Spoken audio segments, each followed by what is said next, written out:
This is game one in a brand new series. If you missed out what happened, a quick little recap here is Bunny was late today, but only because he wasn't properly notified at the start time, I guess. So the admin has apologized and taken full responsibility, and with hopes that there's no more hiccups, we continue on with the show. So spawning here to the top right side of the map, we got the blue Terran Bunny. and his to the bottom left, the red Protoss Creator. Now, here's what I'm going to do. I'm going to put the camera on Maddox. Sorry, let me get rid of this. We'll watch Maddox for a little bit while I try and do this stupid thing in the background. But yeah, so this is going to be an interesting series for a couple of different reasons. I think above all, I'm actually a real big fan of where Bunny is right now. Bunny to me has been playing a lot of good games. We got to see a lot of him in IEM Katowice, and he's been playing in some of the ESL Pro Cups too. I definitely think there's a small edge about Bunny over Creator if Bunny wants to play aggressive, but I can kind of also see this being like a 2-1 in either favor. I hate saying it. When I get wishy-washy like this, I always feel really bad because it just feels like I'm saying stuff for the sake of saying stuff because I don't have something better to say, which would be true about most of what I have to say most of the time. But in this particular instance, I mean it. I think these guys are actually very evenly matched. And I know TvP's in a funny spot. There's a lot of balance complaining to be had.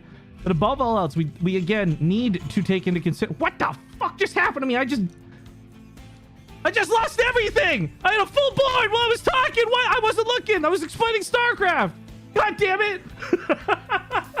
Anyways, Bunny, the point I'm trying to make, he's playing a PC bong, right? This isn't from the comfort of his home. This is ideally not the best conditions for him to play in. I don't think it's the end of the world, but it's certainly not going to be fun to have to compete in this way. Especially when you know that this is a tournament that's got a pretty hefty prize pool and a lot of group play. Excuse me. As I continue to just hack up a lung here. Didn't mute that one.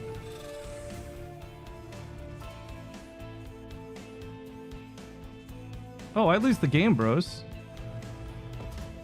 Damn! Okay, I lost. I'm multi-forward. I'm back at StarCraft. I don't know what happened. I wasn't paying attention. I lost everything. It went pretty damn poorly. Anyways, focus now entirely on StarCraft. The attention's not split. Creator, though, man, he's gone for a Stargate opener against Terran, which is not awful. Oh, this is always so nice. He misplaced because of the probe. He'll lift up and move that in a second.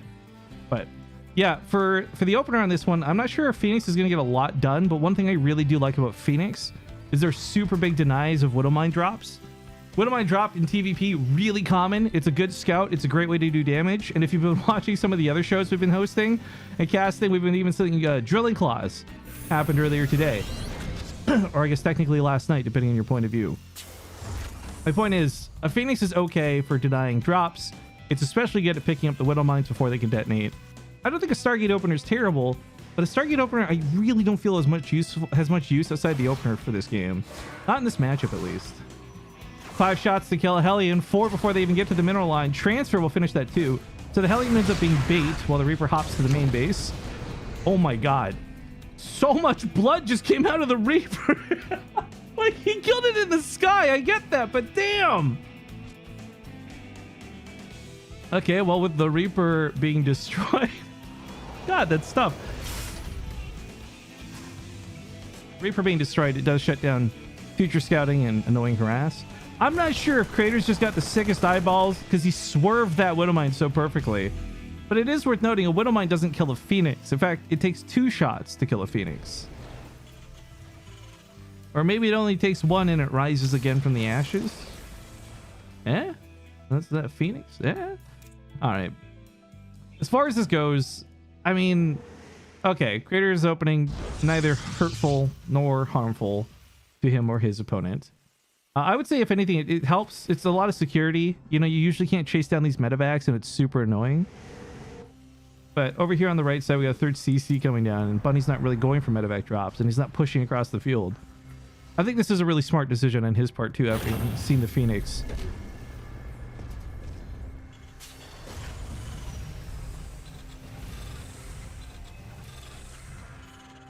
Yeah, I think, I think I definitely gotta go to the clinic today. That's not fun. That's an adventure I'm not looking forward to. Barracks have been sorted, and for the most part, production will get underway here soon for both. I mean, for Bunny, it doesn't look like he's pushing for like a 2-tank timing. When you do, it's usually because there aren't Phoenix waiting to pick up your tank. So I think it makes a lot more sense that he's playing this out a little more casually. Nice pickoffs here out of Creator, by the way. Grabbing the Widow Mine was a nice grab. Vikings will work out pretty well this game, actually. Not just to help fend off the Phoenix, but as a means to deal with the Colossus, which is the weapon of choice out of Creator. Extended thermal lance has been started as well, so he does plan to commit to these at least a little bit. But between the Marines and the missile turrets, Bunny's actually been keeping his mineral lines pretty well taken care of. And in fact, we already have a third floating over. The Observer is revealed thanks to that scan. Nice micro work there with the Vikings too. I don't know if I said Observer or Phoenix a moment ago, but I do know that I am sick of coughing and I would like for that to stop.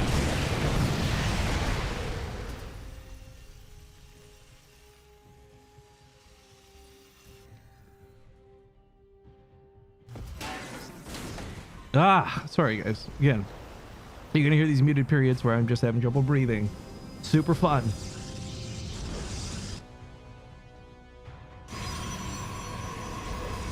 Well, 4 bases is pretty good for Creator. I mean, typically you out-expand Terran on average anyways, but I don't know. I'm a little jaded about this composition, right? Like Phoenix Colossus, I think the greatest strength of this comes from it being unprepared for. You know, the Terran player doesn't have Vikings in the sky because they think it's a ground-based push. They don't have Marauder production until much later. I mean, Bunny's hitting all the strides he needs to. He's even got his upgrades too. 1-1's finishing as we speak. So I really think that neither player has an advantage through this, but this style for Creator, it's not one that's going to work out if he wants to keep dedicating to it. I think this with Storms is going to be a lot more effective. Maybe some Disruptors too, who knows? Ground Zero? Do you mean Patient Zero, idiot? Ground Zero would be like where a nuke dropped or something, you know?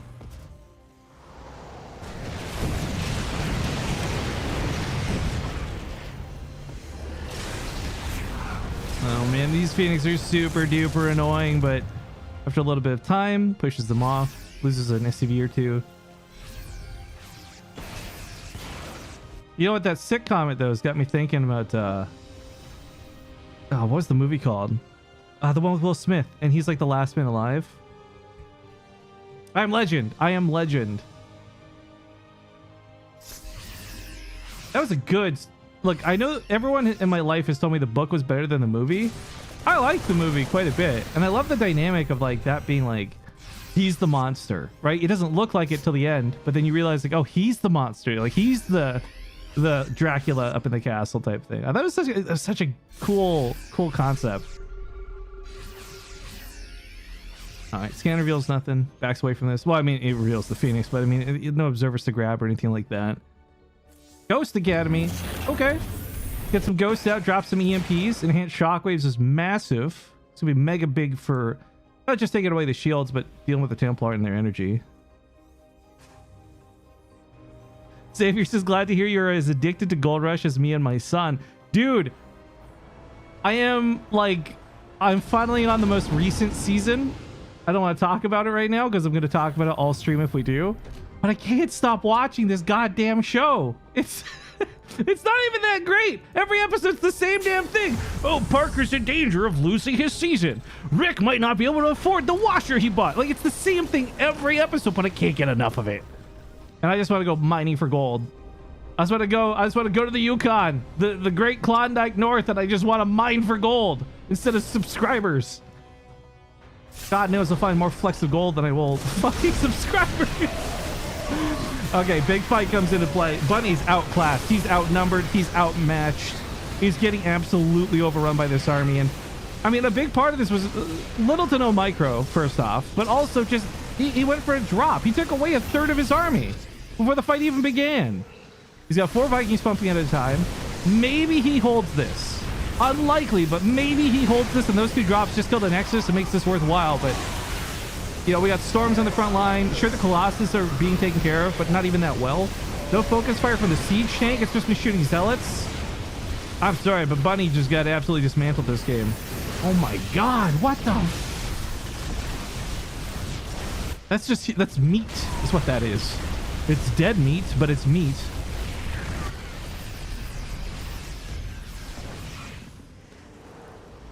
This has got to be super disheartening for Bunny, because I really think if he had a full might of his army, maybe he loses one base, but not two. But there's just, I can't see a world where he recovers from this. Even though he's got Ghosts on the way, and kudos, because Ghosts are great, but there's Disruptors coming out too. It's 4 bases to 2. I just don't think there's a long game here for Bunny.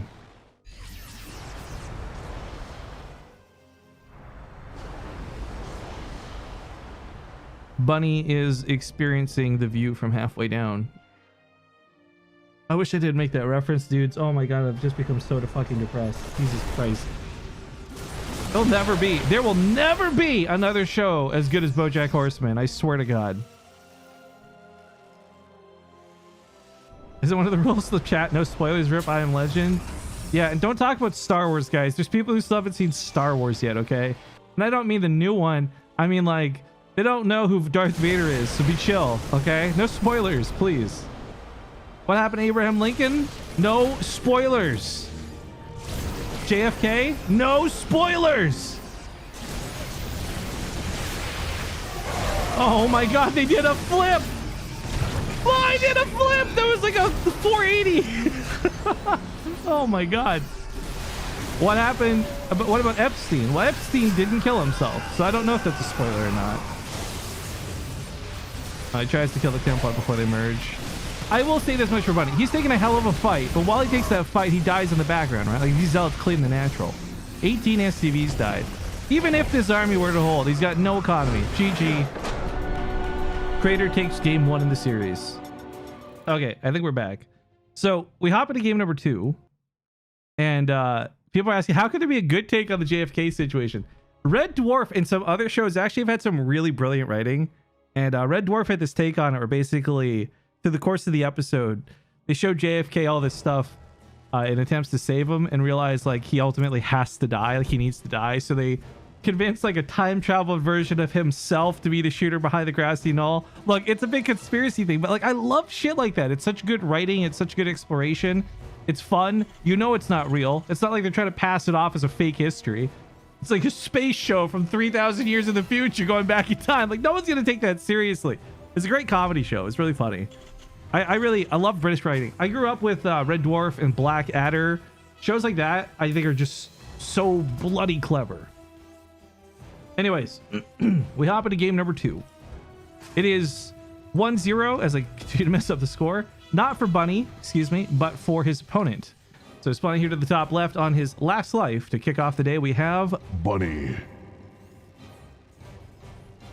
And to the bottom right, the red Protoss Creator.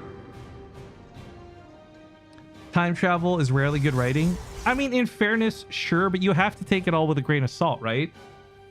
Like, obviously, time travel, at least at the moment, is not a real thing. So everyone's take on it is going to be very unique and a different perspective. They're not all going to follow the same rules. And I think that's where a lot of time travel shows break down for people. Like, oh, in Back to the Future, if he had sex with his own parents, then he would have never existed, and that affects the timeline. And there's other things about like alternate realities that split off, and one timeline becomes the consistent, infinite Earths, blah, blah, blah, blah, blah. Look, I think if you get too nitpicky about it, yeah, without a doubt, time travel sucks writing-wise. But I think if you just have fun with it and accept it for what it is, science fiction, a lot of shows, I think, do a lot better than most people give them credit for. The 11/22/63 was really fucking good. I like that series a lot. It was stupid, but I liked it a lot.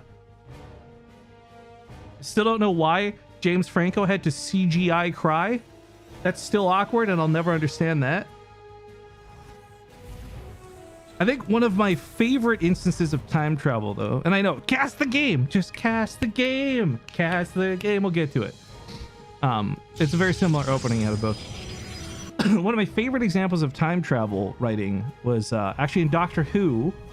the first season with Matt Smith, where they don't even allude to the, like, you know, it's time travel, it's Doctor Who.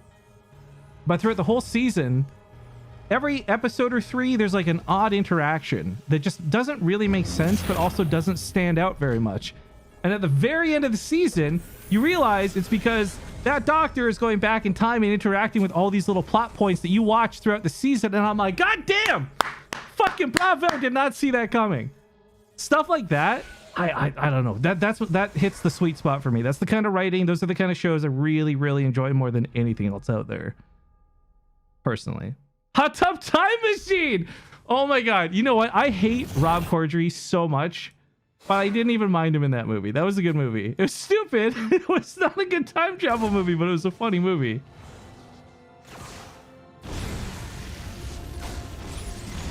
A Russian has time traveled 1 second while in the space station. Yeah, but that has a lot more to do with like relativity than like necessarily time travel. That's experiencing the passage of time differently than somebody who is traveling backwards into an event that happened in the past or something. All right, look, fun conversation on pause. The game's starting to develop now. We got Banshees, which I think are going to be really fun to watch with Cloak. It'll be super annoying to deal with. But there's a lot of potential here for Bunny to get some payback for that first game. Oh, this Hellion almost grabs 3 kills. Actually, it might get the 3rd one. Wow, it did. That's money right there. One Hellion should never get 3 kills, much less even 2. The Oracle zaps in here, grabs the Mule. That's super frustrating. But honestly, losing the Mule may be better than losing the SCV. Pushes that off pretty easily. Yeah, the Banshee comes out next, and there could technically be detection from Revelation from the Oracles, but you're only going to be able to tag 1 Banshee at a time at most, and it's going to be super frustrating bouncing back and forth between what is possibly 2. Ooh, Bunny's a little supply block. That's kind of awkward, because timing is of the essence for these. A lot of times, actually, what you see is players will wait for 2, just on the off chance there's a shield battery, so they can still one-shot the workers.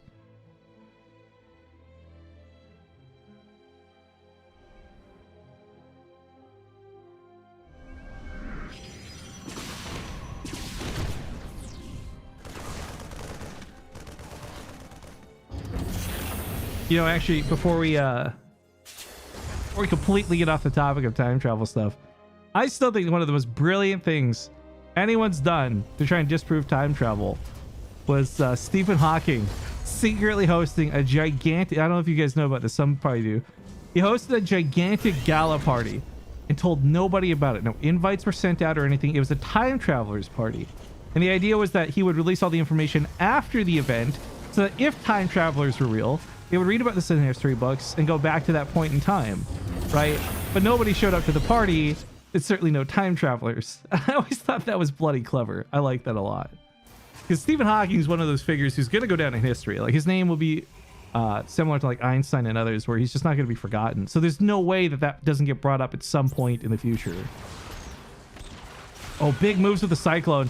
Moves into the high ground. Well, not the high, I guess you call it the lighting. Normally this would be grass, but the point is denies the vision of the Adept, but also goes to its only escape path so the lock-on wouldn't break. Small maneuvers like that don't take a lot of extra thinking, but it's that extra attention to detail that really separates Bunny from others. What if they did show, but he had to keep it a secret? Oh my god, dude. You're right. What if they did show, but everyone had to swear to keep it secret, because if they learned about time travel, the world, like, oh man. Ah. Okay, stop it. Stop it. I'm going to not be able to cast any StarCraft, and then I'm going to get YouTube's going to be all mad at me in the comment section again.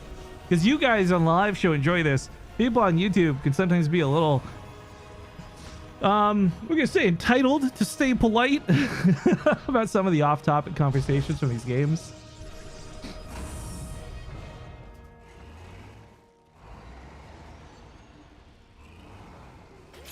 What if time travelers have overdeveloped?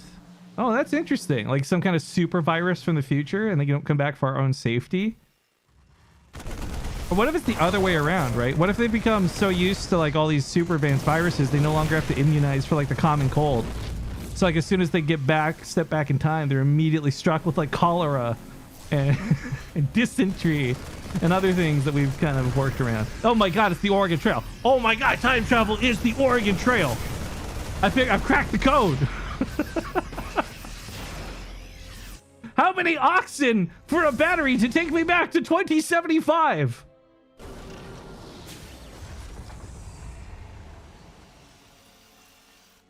All right, the Oracle gets out of here. I thought it was going to be stuck up there for some time, but Bunny, not wanting to waste time, goes for a push. Unfortunately, the push is very ill-timed. Tanks are exposed. Tanks unsieged can do some pretty good damage to Stalkers, but Stalkers are pretty much precisely made for this. They grab a Marine, they grab a tank, ideally with little to no repercussion. With lock-ons, that won't quite be the case, though. Blinks away. A lot of these Stalkers are very low. There's a stasis ward. Speaking of time travel, these guys won't be traveling in any due time because there's a stasis trap that's about to hit them. Runs forward with one Marine, burns the first stasis trap. Second side comes in from the flank from behind, but the tanks are sieging up. But while he sacrifices a Marine here and a Marine there, a small added benefit they get from this is guaranteed high ground vision. Because while the Marine can't move or act, it still sees normal. So these tanks actually have some vision, and the medevacs don't have to riskingly run forward to give them it.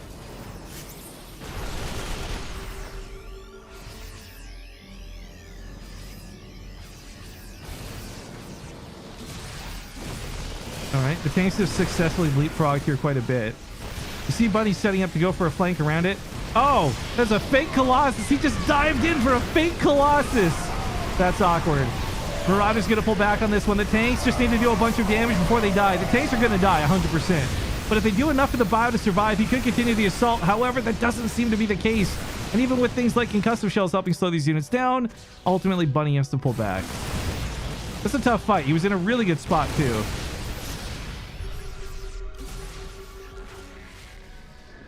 Wait, what?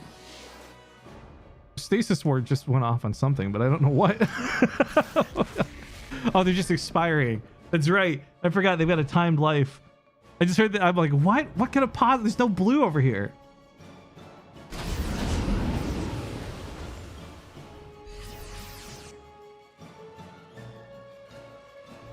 All right. Well, Bunny's made his way to the Ghost Academy. I don't love it being out on the front lines like this, but as long as he gets ghosts going. Well, I don't like this. I don't like this one bit. These medevacs have 49 and 45 HP. This is asking for trouble. Like, Stalker shoot for 20 damage. It's going to take like 2.5 shots. Oh, this LC's too.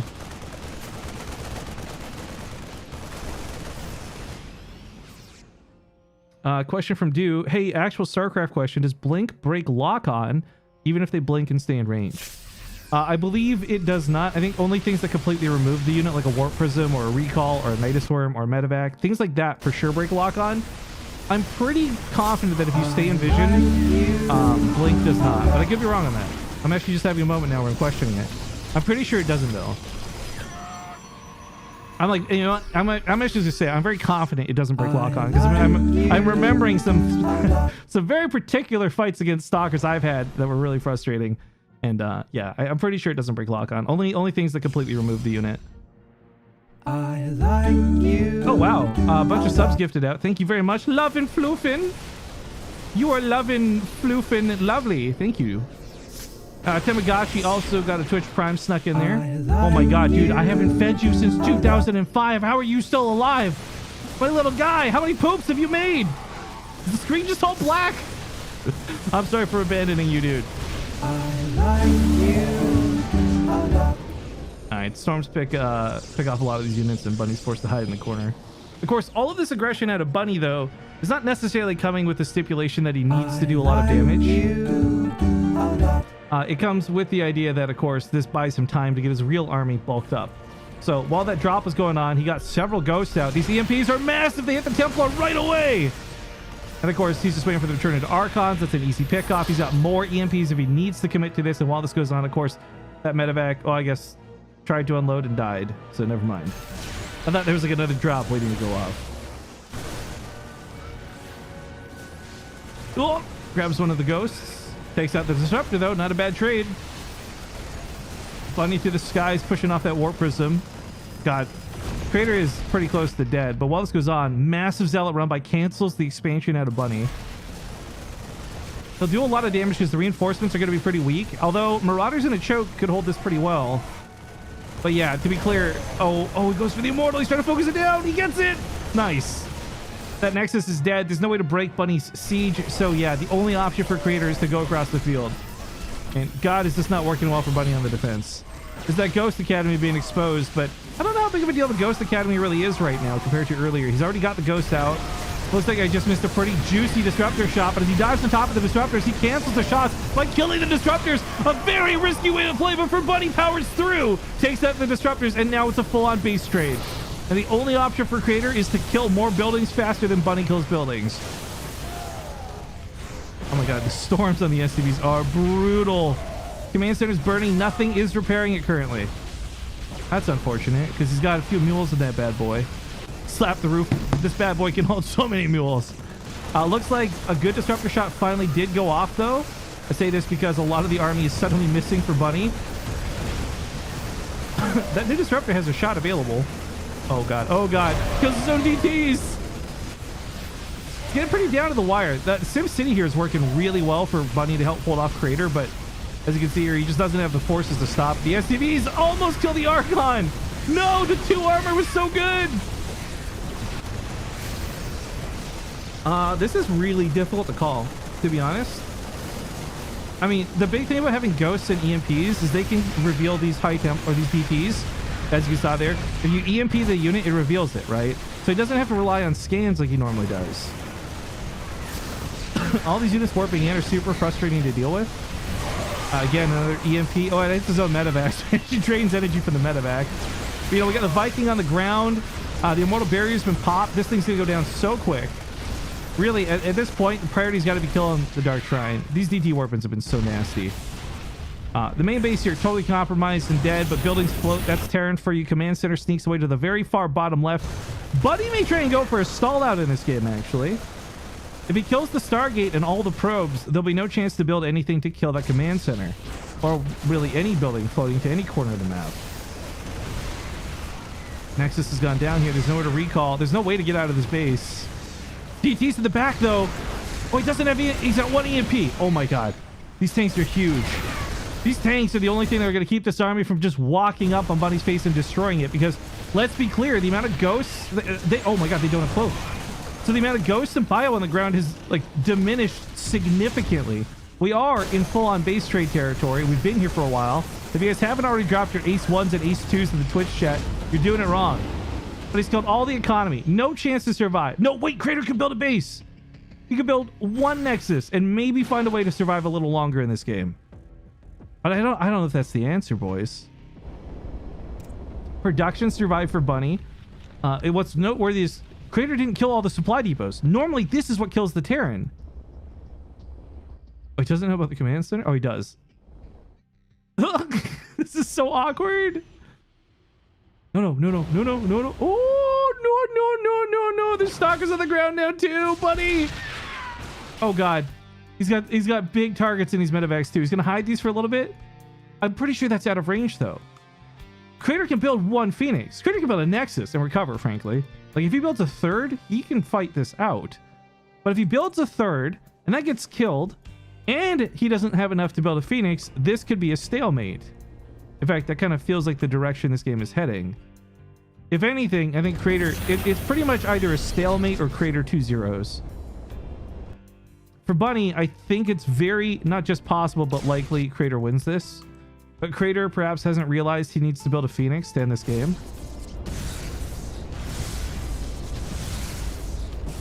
Creator's also not using the pro... Like, this is what's killing me. Like, either build a Nexus or build a Phoenix, right?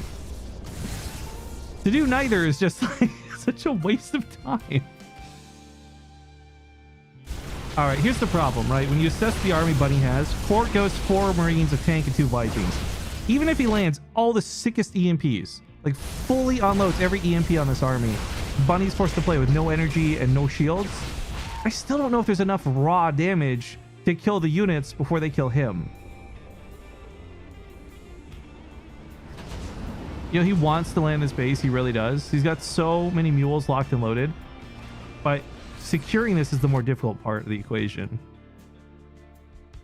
Oh my God. Are they going to really reestablish? What's important is that Bunny starts building now. Oh no, wait, he's lifted up all the SCVs. What is he doing? What's the plan? I thought at the very least he'd like maybe try and mine out a little bit, right?